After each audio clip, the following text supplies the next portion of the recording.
আসসালামাইকুম। আজকে হঠাৎ করে মেসেঞ্জারে একজন আমাকে মেসেজ করছে, হাই কেমন আছেন। আমি বলছি যে আলহামদুলিল্লাহ ভালো আছি, আপনি কেমন আছেন।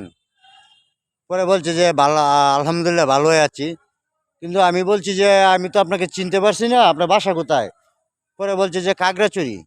আমি বললাম বললাম যে ও মাই গড, তো আপনি কি করেন, পড়ালেখা করেন না কোনো জব করেন। পরে আমাকে বলতেছে যে আমি গৃহিণী। আচ্ছা। পরে আমি বললাম যে আপনার হাজবেন্ড কি করে। পরে বলতেছে যে আমার হাজবেন্ড একজন প্রবাসী। আচ্ছা, ভালো। তখন আমি বললাম যে আপনার বাবু কয়জন।